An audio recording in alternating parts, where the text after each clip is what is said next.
Olá, boa noite a todas as convidadas presentes, boa noite a todas as pessoas que nos estão a ver em casa.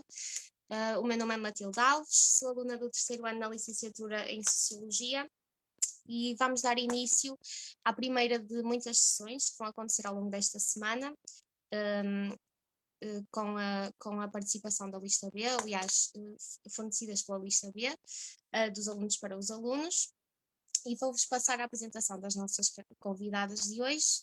Temos a Tânia Silva, a representante da região norte do Movimento Democrático de Mulheres, que é uma associação que tem como objetivo garantir e defender o direito das mulheres na rua, no trabalho e em casa.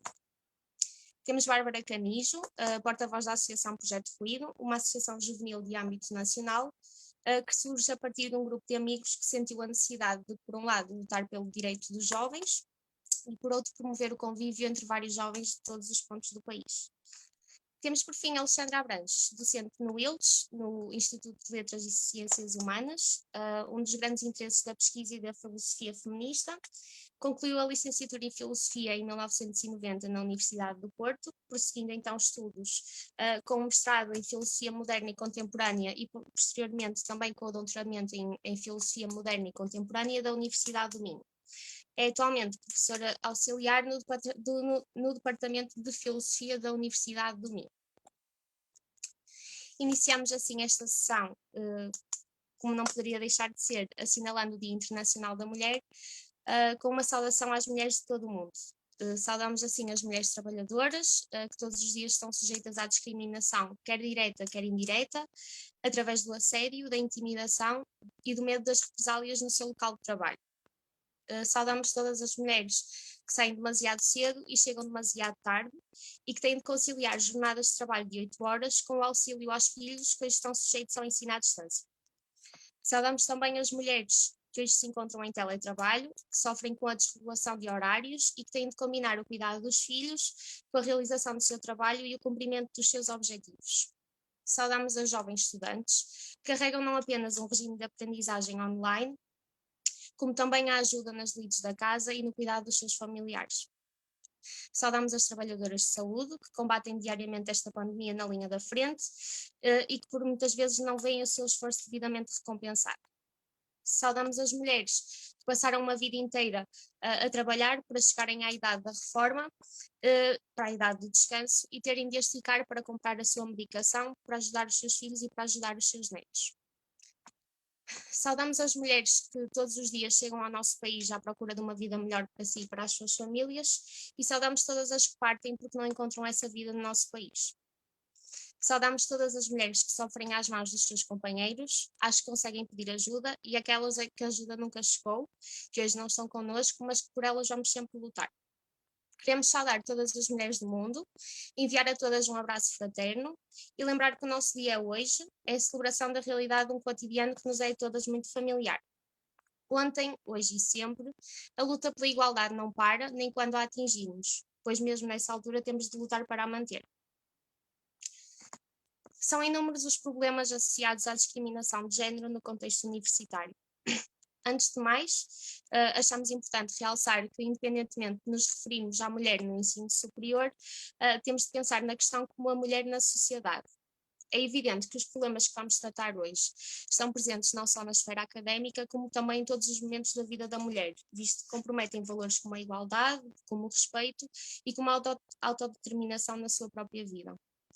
A importância da segurança dentro do campus e dentro das residências universitárias, as questões relacionadas com o assédio sexual e o assédio no trabalho, as horas de trabalho a mais e as consequências que isto tem na vida das mulheres, nomeadamente na vida das trabalhadoras estudantes, que acabam por se sujeitar a condições de trabalho bastante precárias, o acesso a cargos de poder e as formações superiores mais altas, que acabam por contrastar desigualmente com as carreiras mais curtas, com os salários mais baixos e com os contratos temporários. Sendo assim, a lista B considera essencial a luta pela igualdade de género na academia. A academia é esta que assume não só uma responsabilidade de contribuir para a formação a nível académico, mas também a nível pessoal e moral de cada um dos seus estudantes. Como tal, agradecemos a presença de todas as nossas convidadas, não só pelo contributo nesta sessão, mas também pelo trabalho que realizam diariamente e que contribui fortemente para esta luta. Abro assim a discussão, pedindo a palavra, aliás, à Tânia Silva, representante do MDM, com um contexto histórico, se calhar, do MDM, da organização e da luta do MDM. Obrigada, Matilde. Antes de mais, agradecer à Lista B pelo convite e, obviamente, em nome do MDM, também passar-vos este agradecimento da parte do Movimento Democrático de Mulheres. Eu represento o Movimento Democrático de Mulheres não só porque estou inserida no âmbito de um projeto que tem como objetivo o combate e a prevenção da violência contra as mulheres, mas mais concretamente eu faço parte do núcleo de Braga, portanto eu vivo em Vila Nova, Famalicão, e estou inserida obviamente então no núcleo de Braga. Mas esta conversa com os mais diversos núcleos, que não é só em Braga, mas em todo o país, permite-nos realmente não só conhecer a realidade local, mas também nos permite aqui chegar um pouco à fala com outras amigas e perceber exatamente os problemas concretos dessas mesmas amigas, dessas mulheres, quer no seu local de trabalho, quer na vida, quer na sociedade. Olha, dar-te um contexto histórico do MDM é um pouco difícil, porque o MDM tem mais de 50 anos, portanto não sei se o tempo o permitirá conseguir assim de uma forma muito resumida, dar-te aqui os pontos mais importantes, digamos assim, mas para vos dar a conhecer o legado, digamos assim, do MDM tem muito que ver com exatamente a data de 1910, com a Clara Zetkin, a revolucionária alemã que propôs a instituição do Dia Internacional da Mulher Trabalhadora na segunda Conferência Internacional de Mulheres, foi realizada em Copenhaga, aliás, e que na altura vinha aqui lembrar a luta das mulheres operárias pela redução do horário de trabalho por condições de melhoria da sua vida, não é? E portanto foi muito baseado nesta luta organizada de mulheres, por isso é que nós também dizemos que somos um movimento de mulheres para mulheres e portanto da mulher trabalhadora, da mulher estudante, da mulher na vida. Mas dizer-te assim de uma forma muito direta, o nosso movimento nasceu em 1968, mas já antes tinha aqui uns sinais de vida. Posso dar o exemplo de uma amiga que esteve presente ainda ontem na concentração na Cordoaria do Porto, da Maria José, que integrou na altura, em 1962, se não estou em erro, exatamente no dia 8 de março, a primeira vez que se celebrou o Dia Internacional da Mulher. E foi exatamente às 18h30, na Praça da Liberdade, que estiveram 20.000 pessoas, que na altura se seguiu por uma manifestação pela Rua 31 de Janeiro, se não estou em erro, não conheço assim tão bem as ruas do Porto, ou aliás os nomes das ruas do Porto, mas que na altura aquilo que exigiu era exatamente o aumento dos salários, a diminuição do custo de vida e também a luta pela paz, pela liberdade, e portanto foi logo aqui, já para vos dizer que antes ainda de ter sido fundado o movimento, já aqui tínhamos amigas que tinham uma voz ativa, não é? Na luta pela igualdade das mulheres. E portanto, na altura que nós fomos fundados, em 1968, ou seja, ainda antes aliás, no tempo do fascismo, portanto podemos dizer que estávamos na clandestinidade, não é? Só no ano a seguir, então, é que conseguimos assinalar, nomeadamente nas cidades de Lisboa, no Porto, em Setúbal e em Évora, e conseguimos aqui assinalar, então, o Dia Internacional da Mulher. Também dizer-vos que já em 1970, na altura, organizámos um piquenique, isto é, as amigas do MDM organizaram um piquenique na altura na Serra de Sintra, também exatamente para mobilizar aqui um conjunto de mulheres e porem à discussão e trazer os seus problemas do dia-a-dia, e na altura foram corridas pela GNR com ameaças de prisão. Portanto, no fundo, estávamos a ser impedidas, não é, de promover aqui um pouco a discussão, porque não é do interesse que as mulheres falem, não é? Que as mulheres, quando falam e quando se juntam para falar dos problemas conjuntos, chateiam muito, não é? Mas dizer-vos que, obviamente, que pela primeira vez só em 1975 é que foi assinalado o Dia Internacional da Mulher, mas e com liberdade, digamos assim. E na altura, obviamente, com com a queda do fascismo, obviamente que foram abolidas situações humilhantes para todas as mulheres portuguesas, que conquistaram, no fundo, importantes direitos cívicos, políticos, sociais, económicos e por aí fora, mas também veio aqui representar a possibilidade das mulheres intervirem, não é?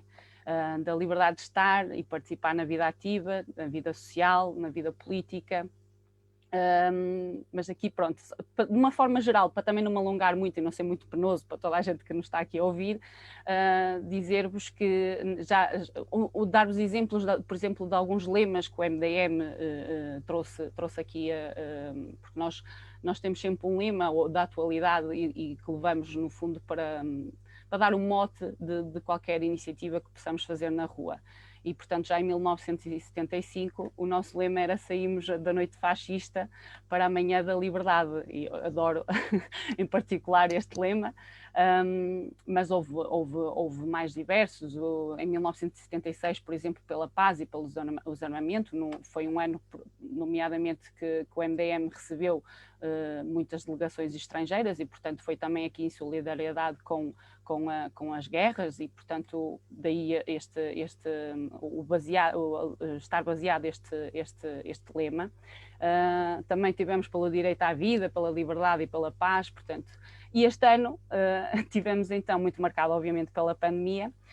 O nosso lema foi foi o tema, foi não há desculpa para retrocessos, viver direitos, vencer violências, porque as mulheres não podem calar. Portanto, nós costumamos dizer, nós não tivemos caladas nem confinadas da luta. E obviamente que ontem saímos à rua achamos de extrema importância assinalar este dia, exatamente no fundo, pelos retrocessos que têm acontecido e daí o nosso lema de ser que não há desculpa para esses retrocessos. E achamos de extrema importância, mas eu, se calhar vou continuar aqui a falar do lema e depois então mais à frente poderíamos aqui falar então do contacto, mas dizer-vos que o MDM obviamente é um movimento de mulheres para mulheres e mulheres portuguesas neste caso, de todas as feições, e quando nós falamos de todas as feições, porque isto é importante frisar, porquê? Porque no nosso entender não faz sentido colocarmos a mulher quase que dentro de caixas, não é? Como se fosse a mulher que está na prostituição, ou a mulher trabalhadora, ou a mulher de raça negra, são mulheres, ponto final, ou como falarmos do amor homossexual, é amor, ponto final. Isto é importante frisar porque às vezes acham que, por exemplo, alguns movimentos são mais direcionados para algum tema em particular. Nós não achamos necessidade disso mesmo, porque obviamente estamos a falar para todas elas, não conseguimos distinguir dessa maneira. E, portanto, obviamente que um aliás, os temas que, no fundo, são muito baseados este movimento de mulheres para mulheres, é muito a mulher no mundo do trabalho, na vida política, na melhoria das condições de vida, na vida prática, na violência, na educação, entre muitos outros. E é exatamente isso que nós pretendemos trazer à discussão e colocar estas mulheres a perceber o problema que eu, por exemplo, sou da área da educação, mas ponho-me à conversa com uma mulher operária, portanto ela vai perceber alguns problemas da minha área, assim como eu também vou perceber alguns problemas do seu local de trabalho. E acho que e é por isso que é pertinente estes movimentos, no fundo, para pôr as mulheres solidárias com os problemas de outras mulheres. E obviamente que a solidariedade faz ainda mais barulho, não é? Portanto, obviamente que ontem nós, quando estivemos juntas com mulheres operárias, com mulheres homossexuais, com mulheres com deficiência, e estivemos todas juntas, e acho que isso é que é pertinente trazermos para a rua e não andarmos necessariamente aqui a colocar rótulos, não é? De rótulos acho que já estamos todas fartas, não é?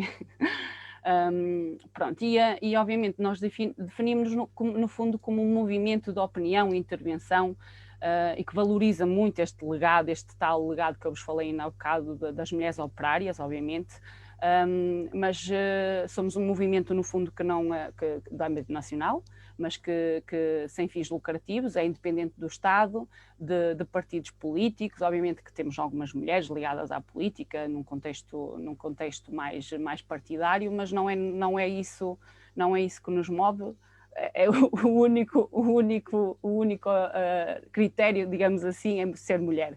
Portanto, no nosso movimento faz parte das mais diversas mulheres. E é isso que nos move. E, obviamente, o objetivo é esta luta pela emancipação das mulheres, pela paz, pela sua dignidade, pela igualdade e, no fundo, pela luta dos direitos das mulheres. Penso que consegui resumir aqui muito rapidamente a história do MDM, sem ser muito maçuda. Espero mas convido-vos, obviamente, a vir à nossa página do MDM para perceberem um pouco este legado. Porque realmente, assim, num curto espaço de tempo é muito difícil, porque são 50 e tal anos de história, portanto não é de todo muito fácil resumir-vos aqui rapidamente o nosso movimento. Realmente não é nada fácil. Não é nada fácil. E que gostava que falasses um bocadinho de como foi a experiência de organizarmos uma ação de luta, ou de organizarmos, na realidade, uma ação de luta com todas estas restrições que tiveram que acontecer, obviamente.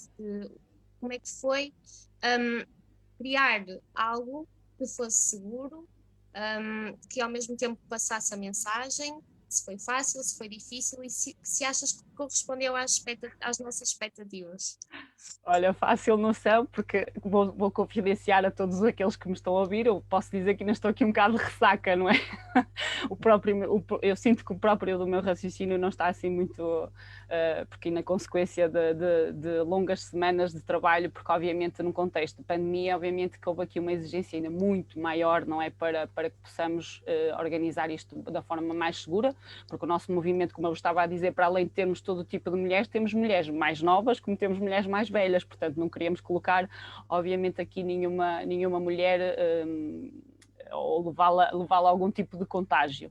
E, portanto, como eu estávamos a dizer no início, nós achamos, obviamente, pertinente levarmos para a rua, porque acho que tem um impacto que é merecido, sinceramente, e um impacto ainda mais forte, obviamente, de todo tipo de reivindicações, porque no nosso caso nós fizemos no Porto e vamos fazer então no próximo sábado em Lisboa, e dividimos aqui quase Portugal a meio, não é? Conforme as distâncias, e estas mulheres que tiveram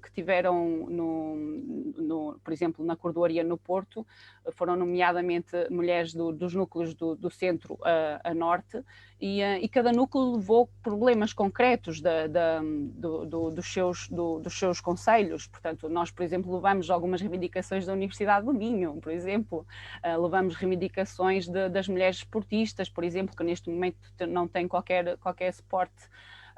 E obviamente foi muito difícil, tivemos que de certa maneira, ter aqui um recurso humano ainda mais exigente, e para que tudo funcionasse, e obviamente as pessoas que lá estiveram que se sentissem seguras, por exemplo, em termos de lotação, obviamente que não foi a lotação de outros anos, para muita tristeza nossa, e fica sempre aquele amargo, não é?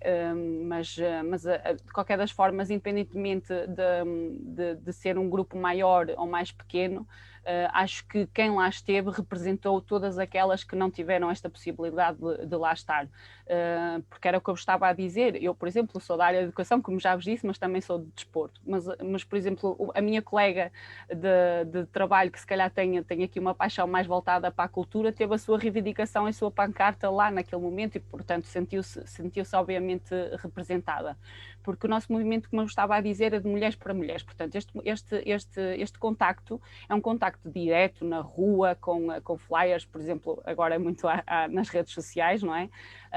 Mas obviamente é para trazer à discussão quais são os problemas concretos e locais das nossas regiões, e no fundo perceber o que é que está a funcionar mal, porque nós costumamos dizer a muitas destas mulheres, no fundo, este preconceito, não é? Como é que eu vos hei de explicar isto de uma forma muito concreta?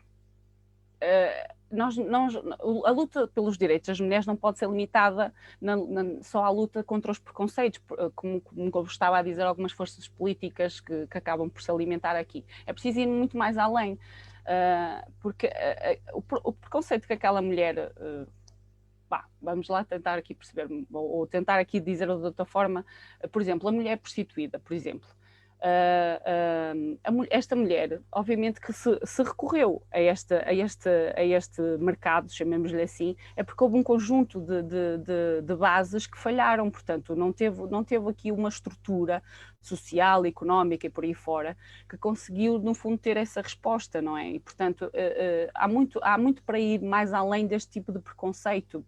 Este preconceito, obviamente, é muito estrutural e vem de um contexto já muito histórico e, portanto, também é preciso combater, obviamente, mas também é preciso dar resposta de uma forma estruturada, não é? Ou seja, com políticas que funcionem, políticas sociais, políticas económicas e que, no fundo, venham valorizar o papel da mulher na sociedade, e é isso que se pretende.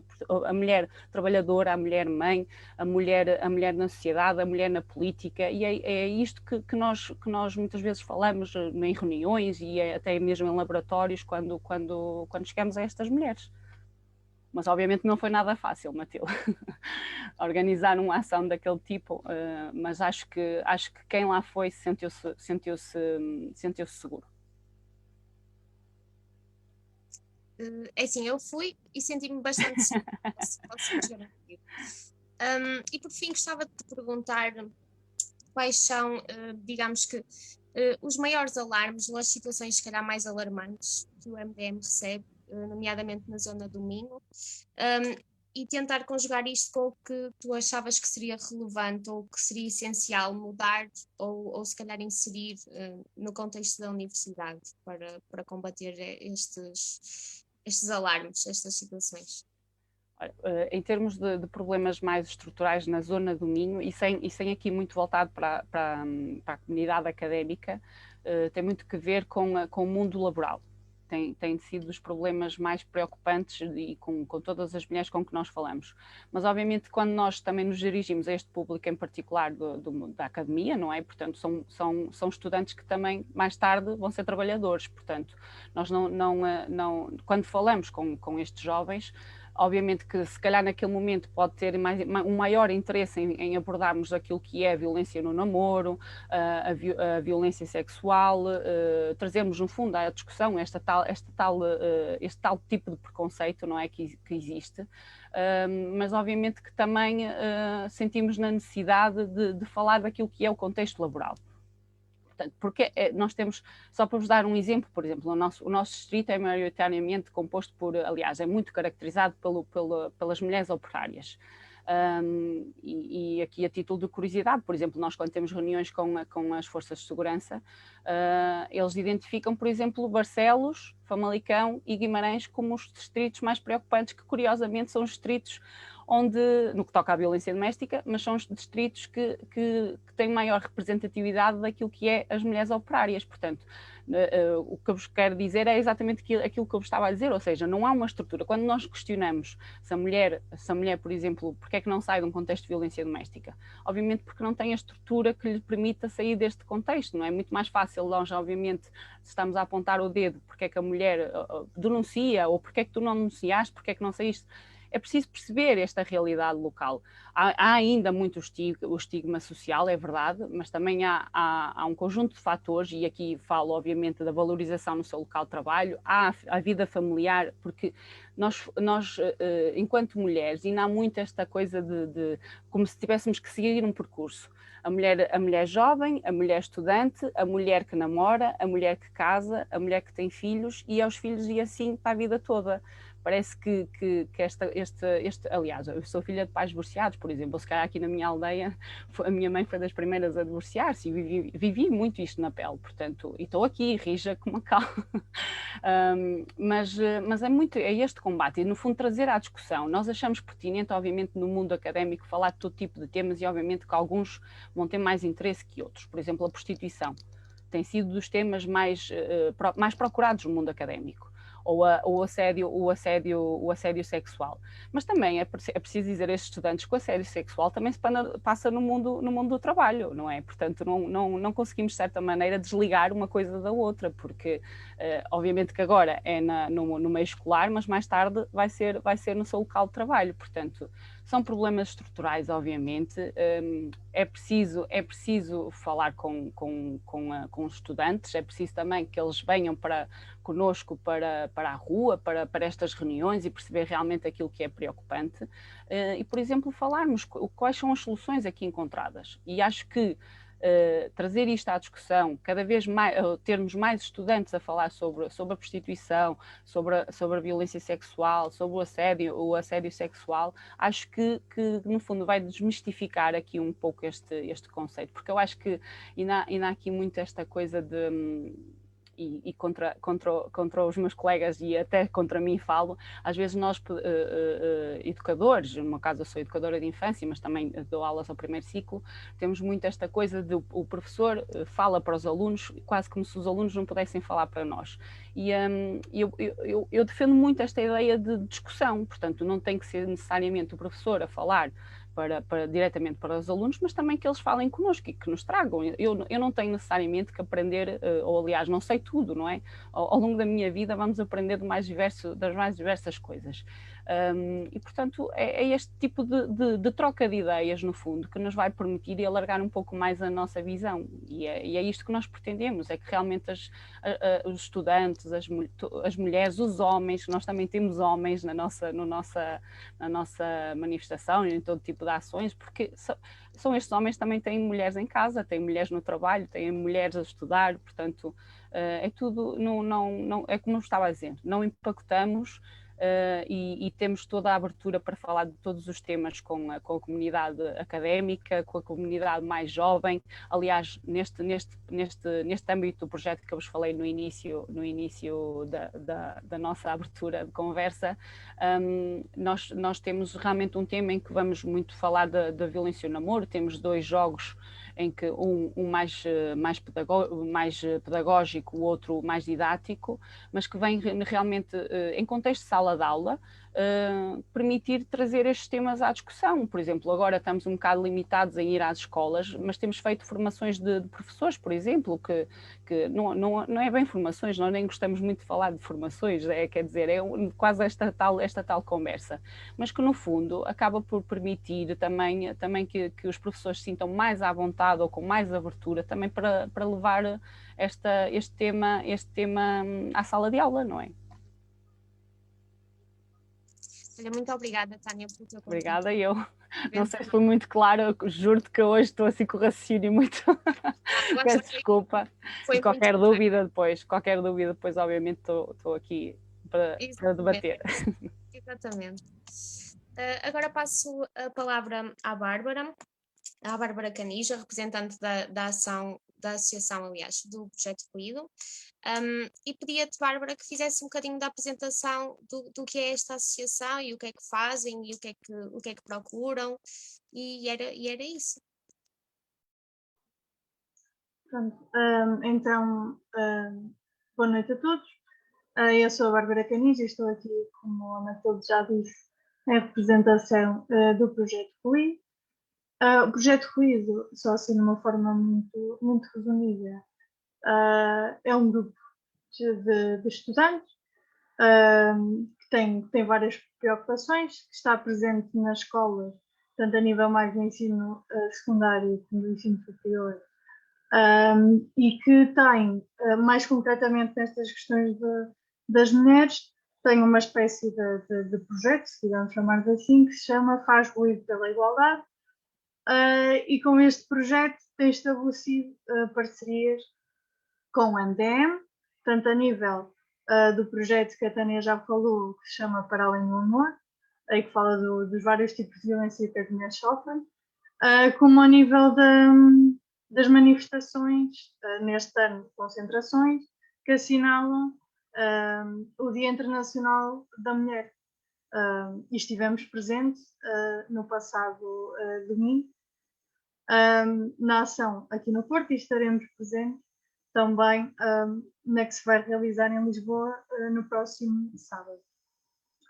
Então, queria só falar um bocado das violências sobre as mulheres que afetam mais os jovens, naturalmente, porque a Associação Queer é constituída por jovens e temos idades muito semelhantes aos membros da vossa lista. Eu própria devo ter uma diferença para aí 2 anos de ti, Matilde, portanto é muito uma conversa de estudante para estudante.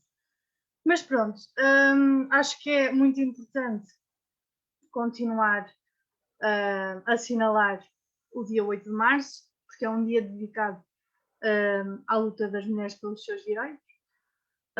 Marca todas as batalhas que já foram travadas neste combate ao longo dos anos, mas também todo o caminho que ainda falta ser feito, quer seja ele relacionado com as desigualdades entre os homens e mulheres, quer seja contra os vários tipos de violência que as mulheres enfrentam, como a instabilidade que infelizmente os jovens enfrentam na sua vida.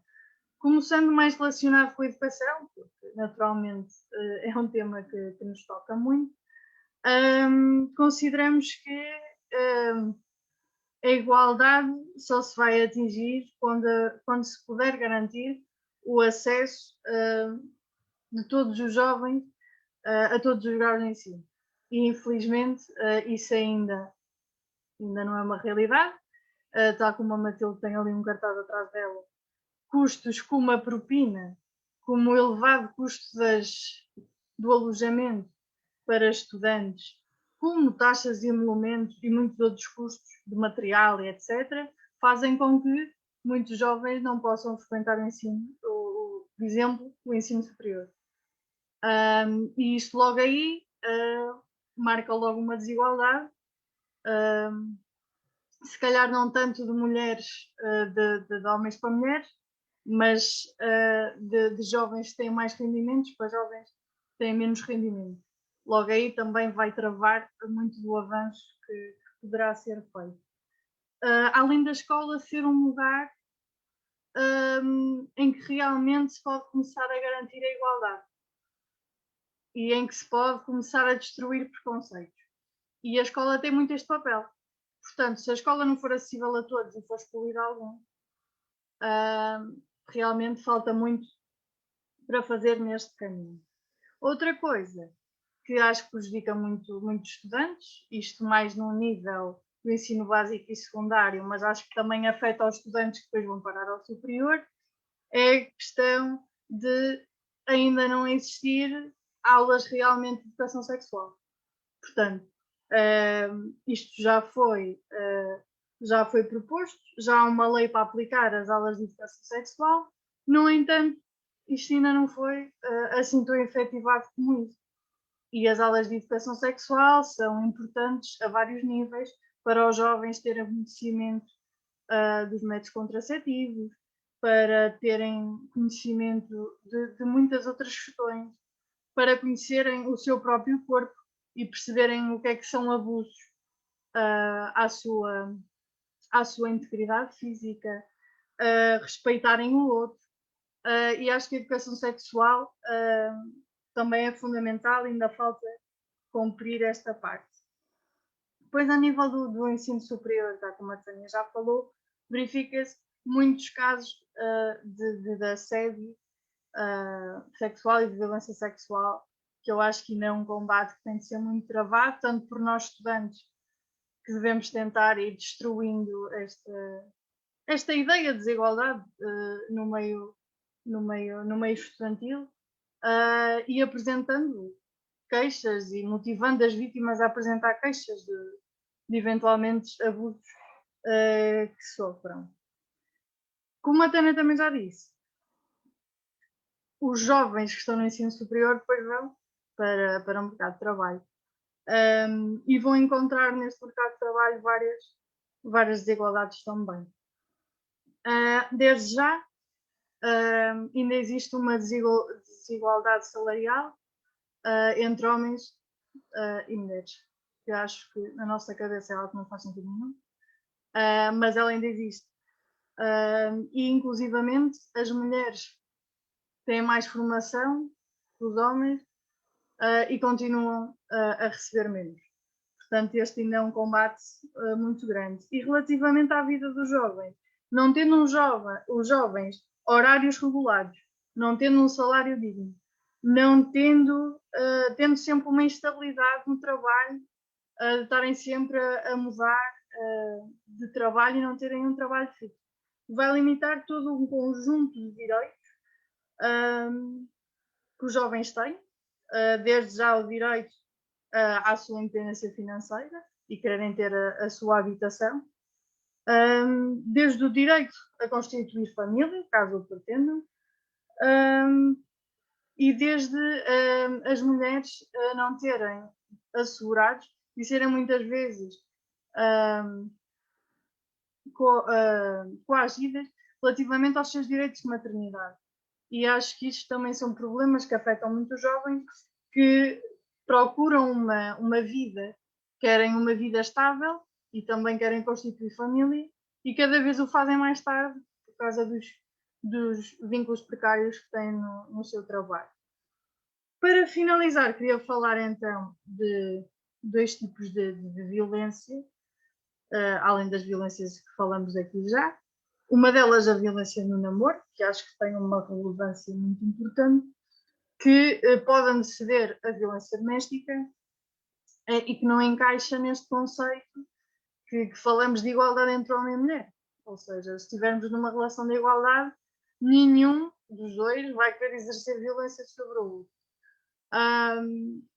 E, pelo menos eu observo muito que há uma normalização da questão do ciúme, da questão dos abusos e muitas vezes relações sexuais forçadas, porque acham que é normal e não percebem, novamente, a questão da educação sexual aqui também teria um papel fundamental.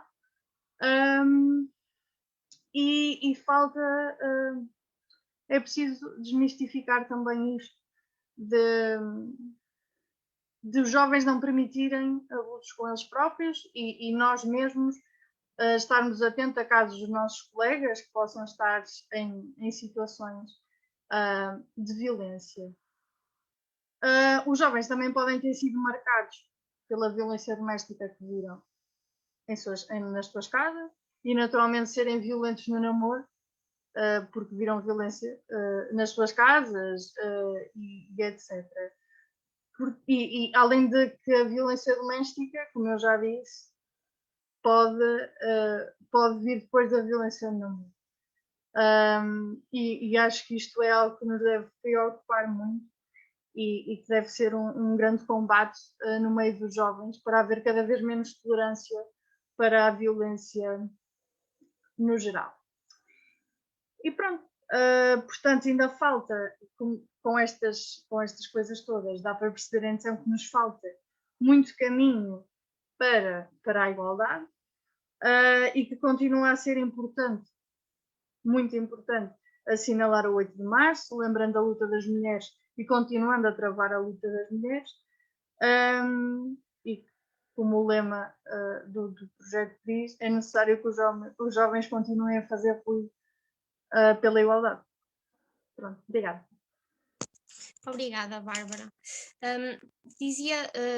Aliás, pedi a todas as pessoas que estão a ver e que se sintam confortáveis e que queiram fazer perguntas que podem fazer na nossa live stream e podem pôr nos comentários que nós vamos responder a toda a gente no final e teríamos muito gosto em responder às vossas perguntas. E por fim, chegamos à professora Alexandra Abranches. Professora, eu gostava de lhe colocar algumas questões e a primeira que lhe colocava era mesmo porque é que sentiu que deveria focar ou que deveria... aliás, peço imensa desculpa. Boa noite, antes de mais. Olá. Olá, professora, boa noite. E queria lhe perguntar porque é que, ou se sentiu realmente a necessidade de focar a parte da sua investigação e do seu percurso e do seu trabalho nesta vertente mais feminista. Boa noite a todos. Primeiro que tudo, queria agradecer o convite para estar aqui a falar sobre uma coisa que é extremamente importante e que não diz respeito apenas às mulheres, como a Tânia e a Bárbara também já disseram, que também não é só uma questão de jovens ou de pessoas mais velhas, é uma questão de todas as gerações. E penso que a Tânia há pouco disse qualquer coisa sobre retrocesso, que é uma palavra que está, enfim, muito em evidência ultimamente, desde que a pandemia, não é, tem condicionado a vida das pessoas de uma maneira, enfim, totalmente inesperada por um lado e muito violenta por outro. Enfim, eu não vou abordar a questão social e económica, tanto a Tânia como a Bárbara já falaram bastante sobre isso. Enfim, eu penso que seria mais interessante eu explicar como é que cheguei então, ou seja, responder à pergunta que me fizeram, como é que eu cheguei então enfim, à valorização do tema da vida das mulheres, não é? Na minha investigação. Eu faço investigação principalmente em filosofia moral e também filosofia política, mas ultimamente tenho dado principalmente disciplinas que têm a ver com história da filosofia. E uma das coisas que penso que qualquer pessoa repara quando faz um curso como o de filosofia é que não há mulheres na história toda, desde o mundo antigo até ao mundo contemporâneo. Nós não aprendemos nas disciplinas que temos e não ensinamos mulheres, a não ser quando chegamos ao século XX ou quando nos aproximamos do século XX. Eu tenho dado aulas sobre filosofia do século XVII e XVIII, uma coisa já bastante antiga, e, enfim, inocentemente pensei que é natural não haver mulheres na história da filosofia até o século XX, porque isso é uma consequência dos obstáculos, da falta de oportunidades, ou seja, da opressão histórica a que as mulheres têm sido sujeitas. E por isso não é de admirar que não haja em filosofia ninguém para fazer parte da história, da grande narrativa filosófica, tal como não faria sentido na engenharia ou na medicina ou em qualquer outra atividade mais especializada, mais enfim, técnica ou mais intelectual que ela seja. Eu pensava então que era perfeitamente normal não haver mulheres até o século XX e não ensinar nenhum texto escrito por uma mulher, até ao momento em que comecei a descobrir textos de mulheres filósofas do século XVI, do século XVII, do século XVIII, e não são só uma ou duas, são muitas. E para além de serem muitas, publicaram na sua época e participaram ativamente nas interações filosóficas juntamente com os seus pares masculinos, e por alguma razão foram pura e simplesmente afastadas, eliminadas, silenciadas da história da filosofia. Isto é, eu acho que é preciso parar e pensar em duas coisas. Por um lado,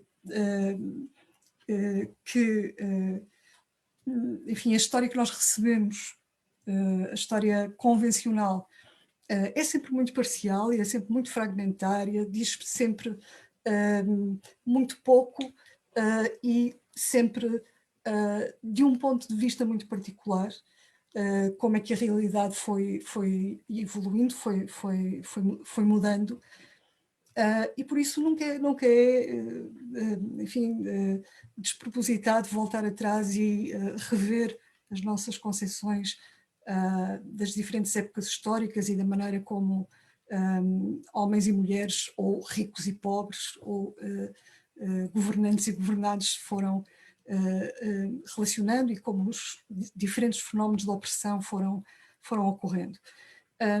Até porque é um fenómeno, penso eu, que é bastante importante, e é aí que eu vejo o papel pedagógico que investigar em história da filosofia pode ter, e descobrir então esta literatura filosófica abundante e com qualidade, porque não é apenas o facto de ser escrita por mulheres, é o facto de ser filosoficamente valiosa, que é importante.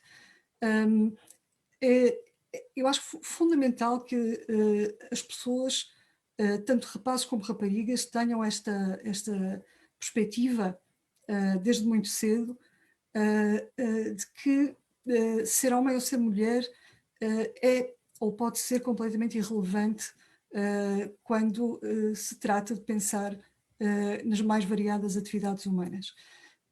As pessoas devem estar abertas à possibilidade de as mulheres não terem, por exemplo, qualquer talento para o trabalho doméstico. Eu apresento-me aqui como um exemplo, não cozinho, não faço absolutamente nada que diga respeito a esse tipo de coisas, porque reconheço a minha incompetência.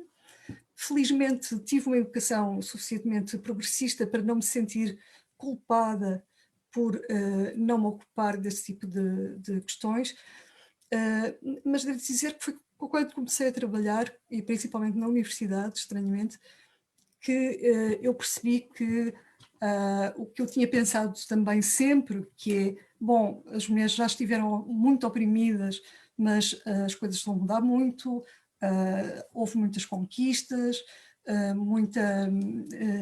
foi difícil, mas conseguimos uma série de coisas e, basicamente, a partir do momento em que temos igualdade de oportunidades, o problema está resolvido, penso que já não há esse problema.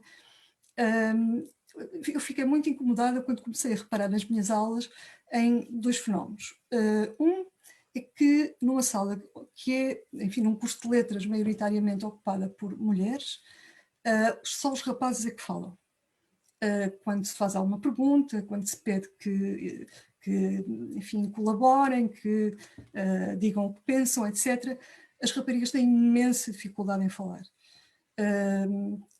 Não tanto em apresentar trabalhos, porque isso é um formato que já está dominado, por assim dizer, já foi treinado, mas pura e simplesmente o hábito de participar ativamente numa conversa de tipo intelectual com rapazes presentes é uma coisa que parece incomodar muito as raparigas, e sempre a mim incomodou-me, enquanto mulher, não é? Ter à minha frente tantas mulheres e fazer perguntas e serem sempre os rapazes a falar. E não porque falassem mais alto, simplesmente não havia sequer qualquer iniciativa, qualquer tentativa de participar. É muito raro. Outro fenómeno em que eu reparei foi que, a certa altura, perguntei, enfim, falou-se em alguma aula sobre feminismo, e eu perguntei o que é que pensam sobre o assunto, e as reações foram estranhíssimas, eu não estava à espera. Muitas raparigas disseram: eu não sou feminista, e eu fiquei chocada, na minha inocência, lá está, de não estar a par, enfim, enfim, dos contextos em que as pessoas vivem, que são contextos muito diferentes e muito complexos, mas para mim a ideia de que uma mulher não é feminista, ou até de que um homem não é feminista, é repugnante, em primeiro lugar, mas é principalmente absurda. Não faz sentido, é ilógica, não é? Porque o feminismo não é mais do que defender que metade da população humana tem o mesmo valor que a outra metade, não é? Que nós não somos uma minoria, as mulheres não são uma minoria, há minorias com problemas, e isso é interessante, que normalmente quando se fala de mulheres fala-se também de outros grupos que são, enfim, oprimidos, como se as mulheres fossem uma minoria. Não somos metade da humanidade. E o que é curioso é que A mim incomoda-me particularmente ver pessoas que estão a receber uma herança cultural nos mais variados domínios, onde a presença, a simples presença das mulheres não é reconhecida, não é valorizada, e por isso todos os nossos modelos são masculinos. É como se a cultura ocidental, porque eu só posso falar da ocidental, que é a que conheço, tivesse toda sido feita por homens, e por isso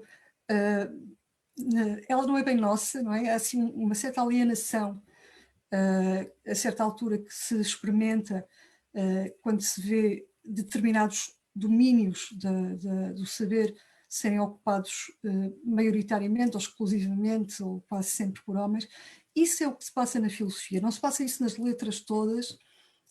Aliás, a cisão Engenharia-Letras acompanha bastante a cisão mulheres-homens, não é? Normalmente as letras têm muito mais mulheres, as engenharias têm muito mais homens. Não parece nada disso que seja natural, mas a maneira de combater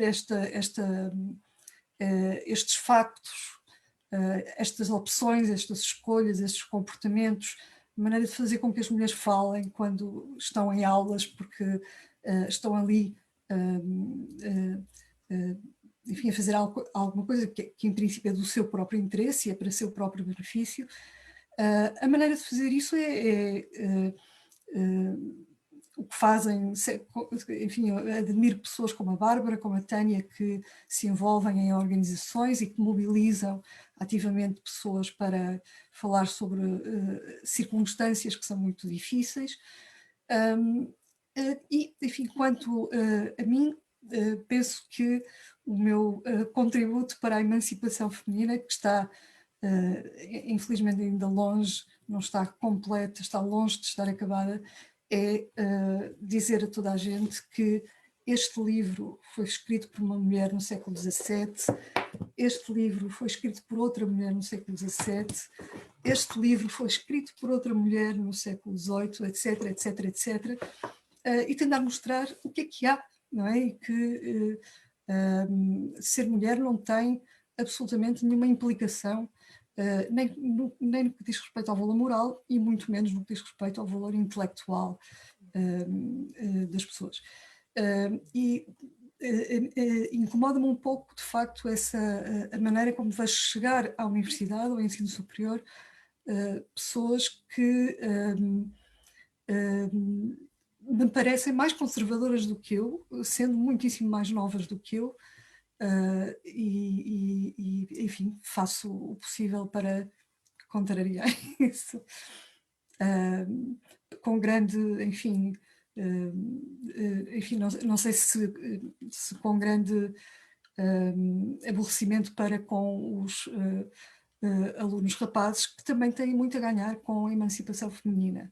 E esse é o segundo ponto que eu acho que as pessoas se esquecem às vezes. O primeiro é que nós não somos uma minoria, e o segundo é que libertar as mulheres é libertar os homens, porque um opressor, ser um opressor não é uma coisa boa, não é? Logo, se não existir opressão, não há opressor e oprimido, não há nem a vítima, nem o criminoso, não há nenhum dos polos negativos desta relação de poder desequilibrada que acaba por contaminar as relações humanas e que é tão má para quem é a vítima, como é má também para quem é o opressor. Acho que já falei muito. Não, foi ótimo, foi uma ótima intervenção. Queria só fazer uma pergunta muito rapidinho, até voltarmos às perguntas que nos estão a fazer nos comentários, e queria perguntar à professora se, no seu percurso enquanto estudante, enquanto investigadora, enquanto docente ou até enquanto diretora de curso, que eu acredito que a professora já ocupou esse cargo, se alguma vez sentiu algum tipo de dificuldades ou algum tipo de discriminação de género, não só com a professora, mas com algumas colegas ou até com as suas alunas. Uhum. Infelizmente, sim. Eu não deveria dizer isto. Enfim, a posição oficial é que está tudo bem, não há problemas. Mas eu penso que sim. Noto que há eventualmente uma inconsciente valorização dos rapazes em relação às raparigas no que diz respeito à prestação intelectual. Isto é, supõe-se quase sempre que os rapazes são inteligentes enquanto que as raparigas são trabalhadoras, que são duas coisas muito diferentes, não é? As raparigas têm boas notas porque fazem tudo muito direitinho, como se costuma dizer, enquanto que os rapazes não, têm golpes de gênio, não é? E por isso eles é que levam a civilização adiante, não é? A inovação é com eles, nós apenas seguimos. Eu noto essa atitude nos docentes e noto-a também entre os estudantes. Quanto à minha carreira, enfim, como eu disse, eu estudei em letras, numa faculdade de letras onde há muitas mulheres, e isso, por assim dizer, oculta um bocadinho o que é a realidade das relações humanas ainda no século XXI, uma vez que dá a falsa sensação de que as mulheres chegaram onde querem chegar e podem chegar e que tudo corre bem e que tudo está feito para que nós tenhamos sucesso, etc. Mas eu penso que, como em qualquer, enfim, carreira, quando se começa a trabalhar, aquilo que se percebe é que, se é verdade que as mulheres já têm acesso a todas as carreiras, não é? Penso que não há nada que seja proibido uma mulher fazer. Há, no entanto, profissões e profissões. Hoje fiquei a saber que as mulheres já são a maioria na medicina, na magistratura, na advocacia, mas não são, nem sequer estão lá, por exemplo, na construção civil, e aparentemente há uma única mulher que trabalha em desarmar explosivos, que é uma das secções da polícia portuguesa. Só uma mulher que trabalha com bombas, não é? Bom, e eu noto evidentemente que há, para além de haver esta distribuição de papéis que é desequilibrada, ou seja, horizontalmente, se quiserem, há esse desequilíbrio na distribuição de papéis no mundo profissional, e verticalmente também. A base da pirâmide, o meio da pirâmide, em profissões como a minha, são ainda bastante equilibrados, e eu tenho muita sorte, não é? Eu trabalho num ambiente privilegiado. Desde logo não temos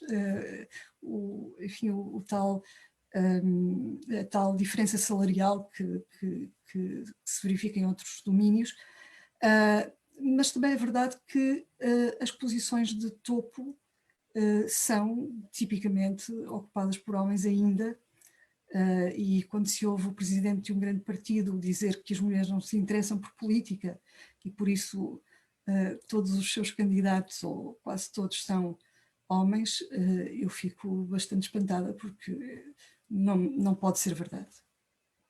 Mas sim, eu diria então que sim, que há no mundo laboral, e o meu é, como eu disse, um mundo privilegiado, onde as mulheres já são, apesar de tudo, bastante respeitadas. Há, apesar de tudo, nota-se essa diferença, e nota-se em pequenas coisas. Eu penso que o problema no ensino superior do lado dos docentes não é tanto uma discriminação aberta ou um tratamento desigual aberto, lá está, são as pequenas coisas, não é? É quem é que se convida para fazer o quê? Quem é que avança num determinado momento? Quem é que dá que tipo de disciplina, por exemplo? E penso que isso irá mudar gradualmente, à medida que os números forem aumentando, mas o retrocesso é uma possibilidade, e por isso também eu estou, como as minhas colegas de painel, bastante preocupada com isso. Muito obrigada, professora, pelo seu contributo. Matilde, posso só completar aqui esta chega da professora Alexandra? Claro, sim, Só para claro. apanhar a ideia, para não me esquecer dela, porque há muita informação aqui.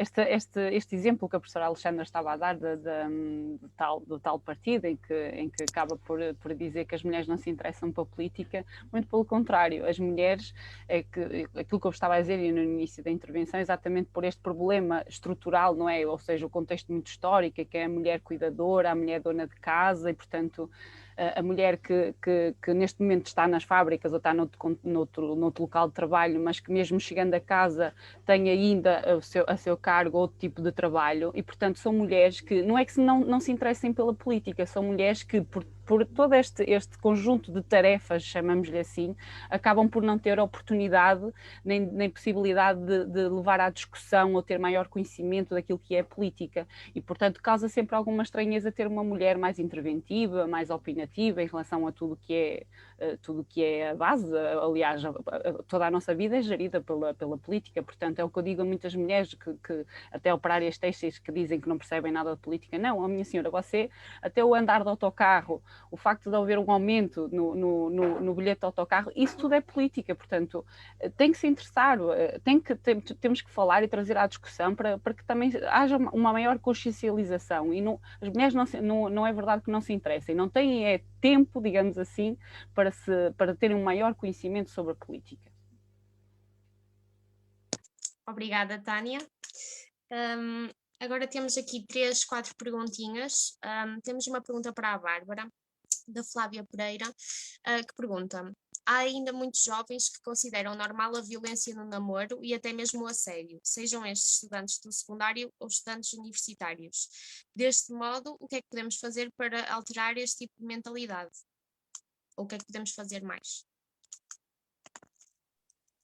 Ok, desde já concordo com a afirmação da Flávia, que é muito normalizado entre os jovens, tanto no ensino secundário como no ensino superior. O que é que eu acho que nós podemos fazer? Acho que o jovem tem um papel fundamental e um papel transformador em consciencializarem outros jovens. Por exemplo, o projeto Fluido, agora com a pandemia, isto veio-se a afetar, isto veio a ser prejudicado, mas costumo ir às escolas falar com os jovens e falar destas questões, de estudante para estudante, sobre estas questões das desigualdades e das violências contra as mulheres, tanto com grupos de raparigas como com grupos de rapazes, como em grupos que estão os dois sexos presentes. Mas acho que cada um de nós também tem um papel individual em ir desconstruindo o que a professora Alexandra também falava, os tais estereótipos de que a mulher é assim ou assado, ou deve fazer isto ou assado. Eu acho que cada jovem, que se calhar já está mais consciencializado para que não tem de ser assim, pode ter um papel fundamental. Mas também acho que é fundamental a luta organizada. E os estudantes, e não só estudantes, trabalhadores, e todos juntos, e as mulheres se unirem em torno de determinada causa. E um destes exemplos de luta organizada e de unidade foi sem dúvida, e são sem dúvida as ações, por exemplo, do MDN, e que o Rui participa mesmo por causa desta questão de haver esta unidade. E acho que estas coisas se vão mudando e se vão construindo e as mentalidades vão mudando ao longo dos tempos. Mas é difícil, e é óbvio que desconstruir preconceitos e algumas ideias estabelecidas que se podem ter, mas acho que é ir por este caminho. Muito obrigada, Bárbara. Temos agora aqui uma pergunta para a Tânia. Desculpem, só um minutinho. Da Raquel. A Raquel diz: companheiras, antes de mais, parabéns à Lista B pela iniciativa e um agradecimento às excelentes oradoras. A minha questão é a seguinte: como podemos potencializar, aliás, potenciar a consciencialização e a organização feminista dentro dos nossos espaços de ensino, tanto para alunas como para trabalhadoras docentes e não docentes destas instituições? Olha, eu acho que a Bárbara acabou por dar aqui esta chega, a tal luta organizada, não é? Digamos assim, que no fundo vem trazer estes tais problemas que são muito concretos na comunidade escolar. E portanto não tem necessariamente que ser este registro e esta coisa feminista, não é, digamos assim, mas no fundo era como eu estava a dizer, no nosso movimento temos homens, temos mulheres, portanto é exatamente a luta organizada e esta tal união pode não ser exatamente o meu problema concreto, não é? Pode ser o problema concreto da minha colega, esteja a sofrer de violência no namoro, mas eu estar na luta com ela, não é? Porque hoje é com ela e amanhã pode ser comigo, portanto é este tipo de organização que quando nós falamos muitas vezes com os jovens, com mulheres trabalhadoras por aí fora, é apelar muito a esta união, a debater-se o tema, a trazer para cima da mesa, para, lá está, o que a professora estava a dizer, não é? Tornar as mulheres pensantes, porque parece que há muito esta imagem de que a mulher tem que ser o papel da cuidadora e não pode ter este papel ativo, este papel de ser pensante. E é muito neste caminho, acho que é este o rumo que tem que ser levado, porque eu costumo pegar muito na frase de um provérbio, que é: a galinha que canta como galo, corta-lhe o gargalo. Portanto, nos deixem cortar o gargalo, tentem contornar esse cortar de gargalo, porque tal e qual como a frase do Faz, aliás, da Associação do Projeto Ruído, é fazer ruído pela igualdade, e é exatamente este o caminho que se deve tomar, esta tal luta organizada, sejamos estudantes, sejamos docentes, sejamos trabalhadores, e acho que disse aquilo que era no fundo o concreto. Deixa-me só pegar aqui nesta chega da Bárbara em relação à violência no namoro. Há um problema muito estrutural naquilo que é a violência do namoro. Tal e qual como eu disse também nas minhas intervenções anteriores, esta tal linha temporal que é exigida, este contexto muito, é quase do género: eu tenho 32 anos e ainda não sou mãe. E são muitas vezes vêm conversas de café, conversas entre família, vem muito: porque é que ainda não és mãe? Então, mas está à espera de quê? Como se tivesse que necessariamente seguir esta linha temporal, não é? E muitas vezes isto acaba por transparecer também aquilo que é a violência no namoro. Há muito este registro da necessidade, no fundo, de mulher e homem, porque não tem necessariamente a violência no namoro, acontece com mulher e com o homem, mas esta necessidade, no fundo, de ter alguém que goste de mim, porque há algo que assusta muito tanto o homem como a mulher, é a solidão. E portanto esta necessidade, no fundo, de ter alguém que se goste, e muitas vezes esquece de gostar deles próprios, portanto e nós é isso que procuramos alertar. Outra consequência disto mesmo é exatamente muitas destas jovens e destes jovens acabam por cair numa relação abusiva sem terem exatamente esta percepção que estão a cair numa relação abusiva.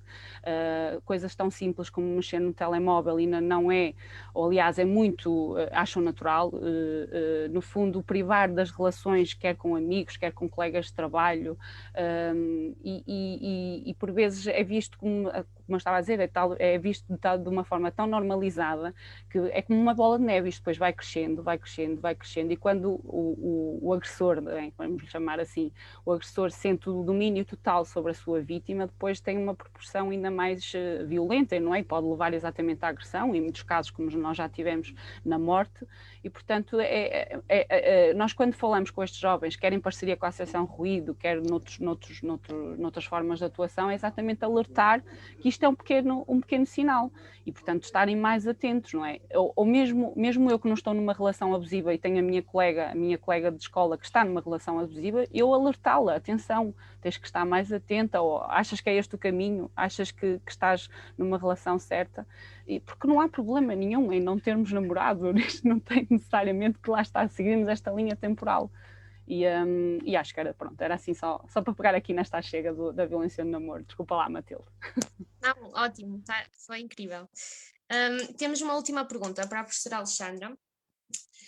E a pergunta é: gostaria que abordassem as vantagens para os homens da igualdade, nomeadamente o facto de os homens, tal como as mulheres, estarem dentro de um estereótipo que os limita. Como é que a educação do século XIX promove a naturalização do estereótipo da rapariga calada e marrona, bem comportada, e o rapaz audaz e genial? Isso começa no berço, não é? Eu imagino que já tenham visitado pessoas que acabam de ter bebés, e a maneira como nós falamos com um bebé do sexo feminino e com um bebé do sexo masculino, porque nós já falamos, não é? Já tentamos interagir com aquela nova pessoa que está ali, é muito diferente. E penso até que isso é uma conversa para outro dia, mas tem a ver certamente com uma normalização que o nosso modelo económico, enfim, promove bastante. Marcar muito bem as distinções entre aquilo que é feminino e masculino é importante comercialmente, não é? Porque sim, nós temos a zona das mulheres, a zona dos homens, temos tudo que é para menina é cor-de-rosa, temos os rapazes já podem vestir outras cores, isto é, normalizando as distinções, nós multiplicamos a quantidade de coisas que precisamos de ter para cumprir aquilo que cada papel exige que nós cumpramos.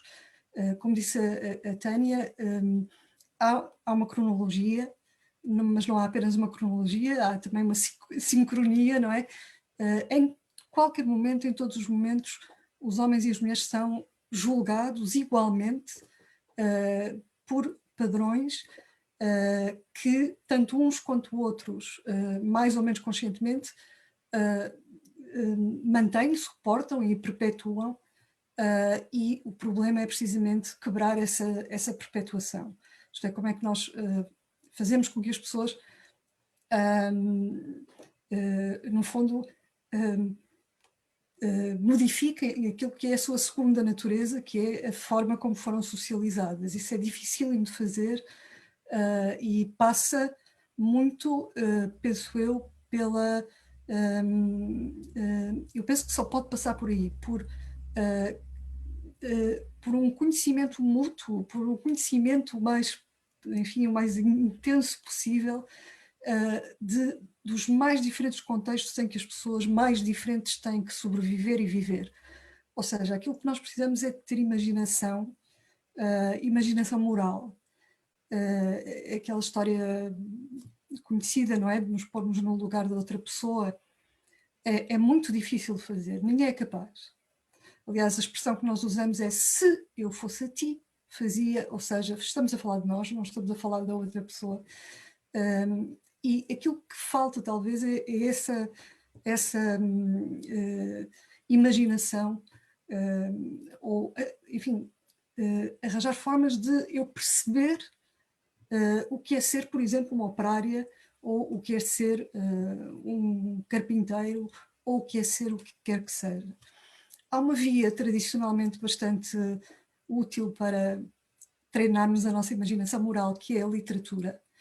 Mas isso é mais uma das coisas que, principalmente num país como Portugal, que ainda tem alguns problemas de escolarização e de qualificação, é outra coisa que também é difícil de fazer, que é para as pessoas a ler. Mas pode-se fazer isso com qualquer outra forma de expressão artística que tente retratar a maneira como as pessoas vivem.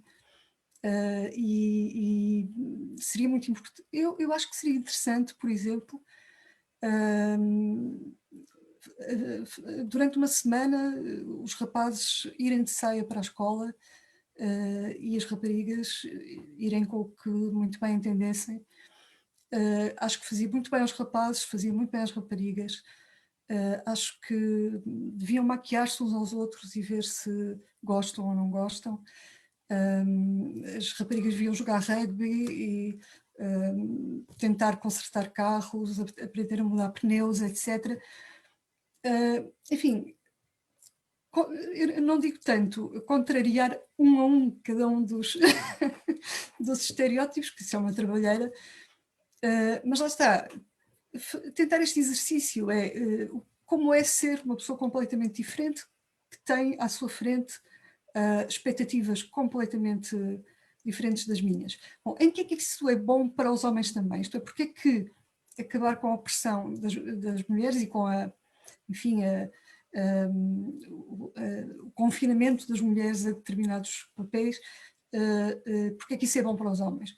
Bom, penso que responsabilidade partilhada como igual pela vida comum é o melhor que pode haver, não é? Os homens não têm que levar o mundo em cima das costas sozinhos, e não têm principalmente que, por causa disso, fazer com que as mulheres em casa carreguem o mundo dos homens sozinhas. Essas coisas têm que se interligar e têm que se equilibrar. Como se faz? É difícil, sim, muito difícil, como certamente pessoas como a Tânia e a Bárbara saberão melhor do que eu, porque estão no terreno a tentar mobilizar as pessoas. É muito difícil.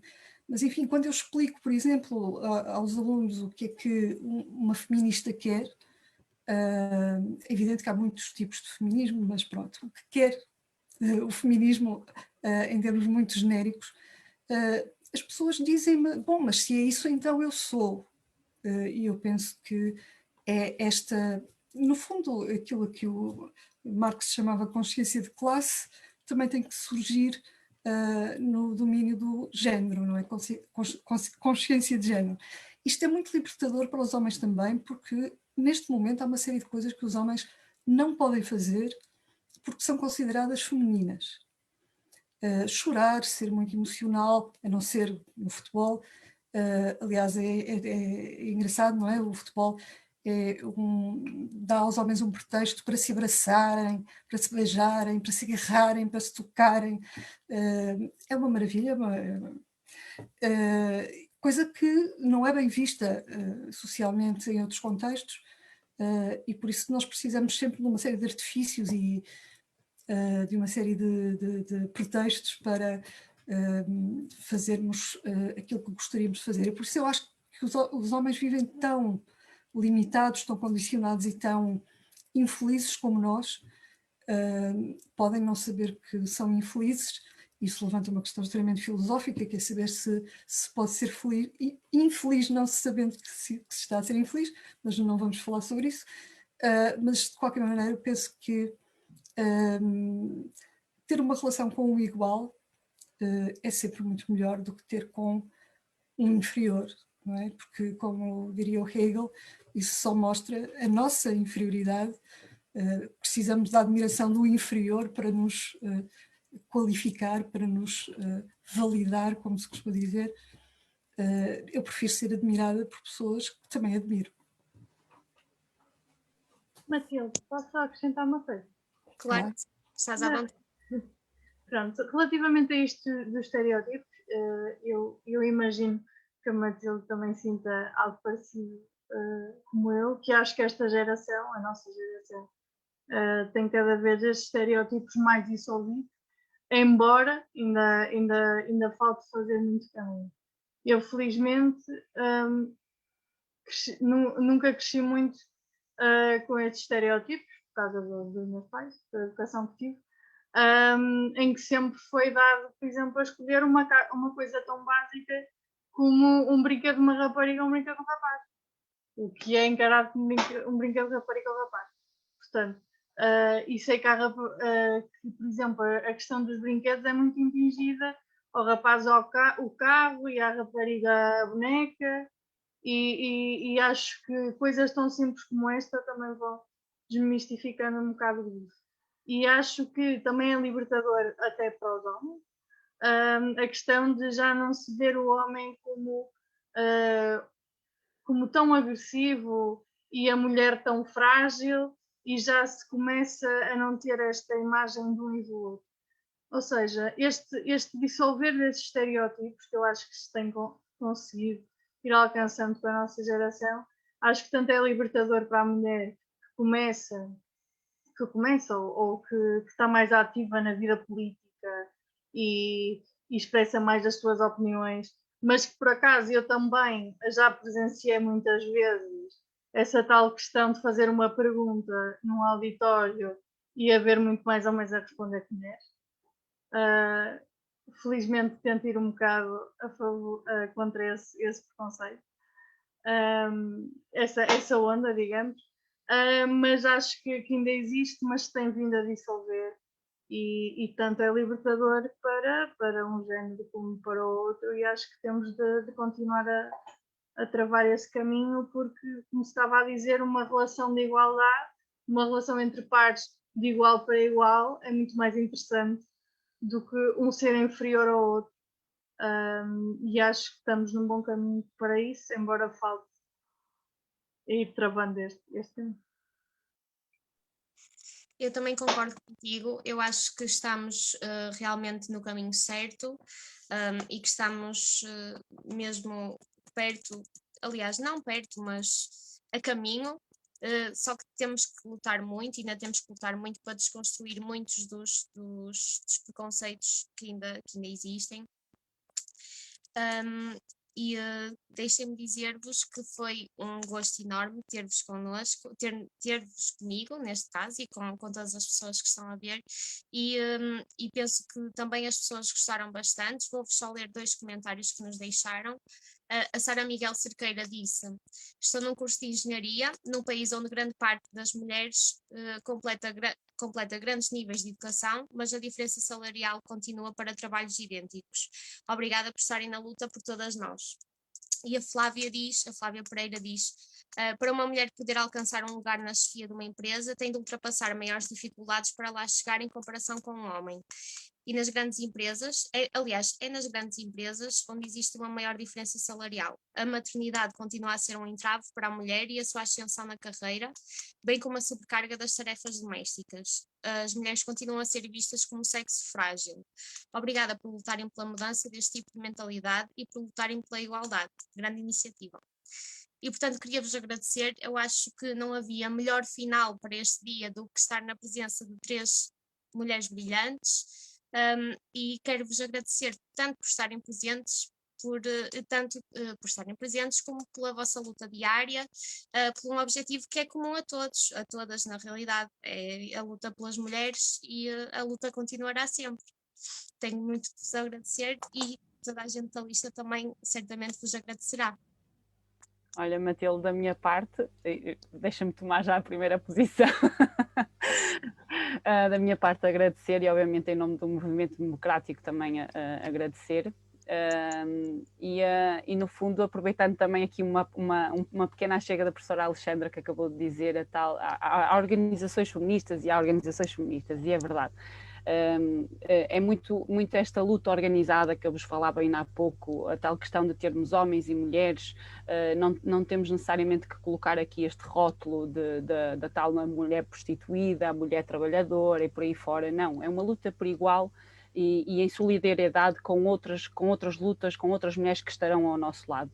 E no fundo acaba por ser também isto que nos distingue enquanto movimento, às vezes a outros movimentos, que nós não conseguimos ter a diferenciação daquilo que é. Aliás, a nossa forma de atuação não é apelando às mulheres virarem-se contra os homens, muito pelo contrário, era aquilo que eu estava a dizer. Na nossa ação de luta teve muitos homens, e mais estariam se não fosse o contexto da pandemia.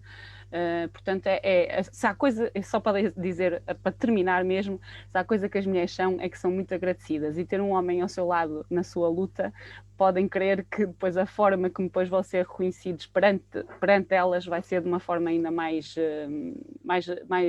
reconhecida. Permitam-me aqui utilizar outra vez a palavra, mas só para deixar aqui esta chega e mais uma vez agradecer. Um gosto muito grande ter conhecido aqui a professora Alexandra. A Bárbara já conheço, e vamos continuar nesta forma de luta na rua, em toda forma e possibilidade de intervirmos. Portanto, vamos continuar. Foi um gosto. Eu agradeço também, e agradeço às minhas companheiras de painel e à Matilde, que foi também aqui uma boa dinamizadora, Foi um prazer e desejo as maiores felicidades a pessoas que têm, enfim, a coragem e a energia de pertencer a movimentos e de fazer aquilo que realmente faz avançar a história, que, como diziam, é com movimentos organizados. Sim. Obrigada. E eu também gostava de agradecer em nome do projeto Ruído, e dizer que fico bastante contente de ver uma lista que está aqui a lutar não só pelas mulheres, mas também pelos estudantes e pelo ensino superior mais justo e mais acessível a todos. E dar-vos muita força para a vossa campanha e para as eleições que se seguem. E dizer que achei que foi um debate bastante interessante e que foi bom ver as perspectivas de todas nós, e continuemos a luta. Obrigada, Bárbara, obrigada mais uma vez a todas.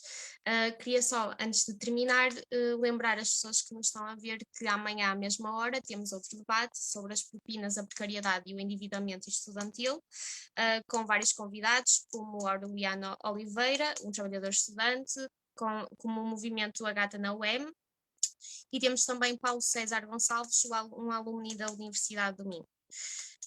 Assim sendo, vou-me despedir de toda a gente, agradeço-vos mais uma vez pela vossa presença e pela vossa disponibilidade e pelo tempo que despenderam aqui connosco, estudantes da Universidade de Minho, e provavelmente com muitas outras pessoas que esclareceram de certeza. Por isso, muito obrigada.